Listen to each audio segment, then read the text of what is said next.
I'm going live. Be quiet. Hey, Assalamu alaikum. How's it going? Okay. This is a very, very uncomfortable title that you've clicked on.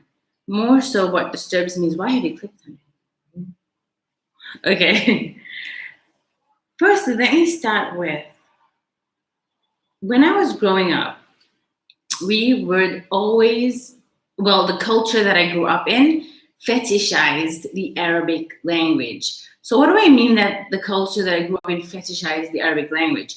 I mean that the Quran was in the highest shelf, unapproachable, unreachable, sacred to the point where it wasn't even for us anymore. It was for angels. We were too impious to even touch it. We were too sinful to even take guidance from it or read it. We weren't even supposed to learn Arabic because we weren't even worthy of learning Arabic. What does this have to do with my underwear?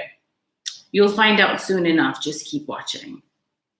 Now, this led to many superstitions about the Arabic language forming within my Indo-Pak South African community, which is, of course, Indian and has originated from India, okay? So within them, they do not speak Arabic. So there is a lot of, and if you are of them, then you understand that we do not, well, not me, but as a whole, as a community, do not speak Arabic and feel very detached from the Book of Allah, from the Quran, okay? So that we have put it so far above reachability that it's become unapproachable. And so about the language itself, we've made it almost impossible to learn or understand it without feeling like we're not worthy of it because we're too sinful, okay? So there's so many superstitions about the Arabic language.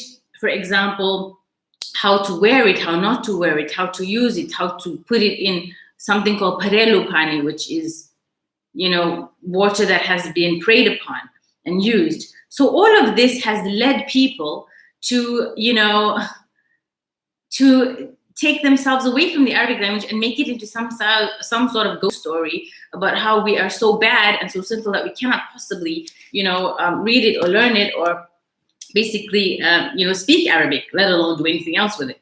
Now, my family, alhamdulillah rabbil alameen, my dad was completely different. Okay, he was like, Kutia, you're going to eat Arabic, sleep Arabic, breathe Arabic, drink Arabic, wake up to Arabic, read the Quran like it's your life guide, your book, keep it near your bed, keep it near your table, keep many copies all over the place, keep reading it, you stop, you sweep, I swept in the day. Whatever you do, but you keep reading, you understand it, you keep looking for guidance from it, try to be in wudu when you read it, but he did not make any barriers. He did not. Okay, and then there's ikhtilaf, of course, among the ulama, whether you should have wudu or not when you touch it, or whether you can read or not when you have your periods even. And I know that's controversial, but there is ikhtilaf, and there's pretty strong evidence from Albani, which says that you can still read it while you have your periods. So if you don't have his knowledge, please refrain from commenting about this because, you're not an island. So the other thing is, that my family were very Arab-centric. They were Arabophiles. My father was very into Arab culture. He was taken by King Faisal, rahimahullah, into the Kaaba itself. So my dad has long history with Saudi Arabia and the leaders, and was always pushing Arabic in South Africa. He brought it into the school system, in the curriculum, whatnot, and of course made sure that I learned it, which I hated growing up. You can watch the video about that. And of course, I grew up later to even go to Saudi Arabia myself and go to university and study it for many years and get a 95.6 aggregate total, which was one of the highest in my school. And I had that with 2 kids, so I was pretty serious. Anyway, enough about that. My family were pretty hectic about studying Arabic. Now, one of the things that really opened my eyes was when I moved to Saudi Arabia. It lifted a lot of the veils. Of course, the halaqah was the first step for me in London, which I will never forget and be eternally grateful for, and whom I love every single sister there from the bottom of my heart. But it was the first unveiling to my eyes about culture and about religion and about how Arabs behave and et cetera, and closes that gap. And what then happened to me when I went to Saudi Arabia to then further study Arabic and memorize Quran and study, the Arabic language in every way, shape, and form, was that the people that spoke it were so varied. You had atheists who were Saudi who spoke it, who read the Quran even, okay, but they didn't believe in it. You had all sorts of people there, the good, the bad, the ugly. You cannot generalize. So I am very protective over Saudis for this reason, because I know them intimately. When I say intimately, I used to go to their homes. I used to sleep over at their farms. My family and their family used to basically live together at times. We used to exchange pots of food. We used to eat over at each other's houses. I have best friends up to this day that I love and I speak to nearly on a daily basis who are Saudi, okay? And they're amazing Muslims, beautiful people, so generous, so hospitable. I love them to bits, okay? So when people bash Saudi Arabia, it really hurts me like you can't believe, because you don't know what I know. Living there for 7 years, in their Bedouin tents, riding their camels, eating their kebsa, okay? You just don't understand. So please understand that you have to be sensitive. Besides, my Prophet ﷺ came from there. So if your prophet did too, you need to be sensitive to that as well. Now, the other thing is, when I was in Saudi Arabia,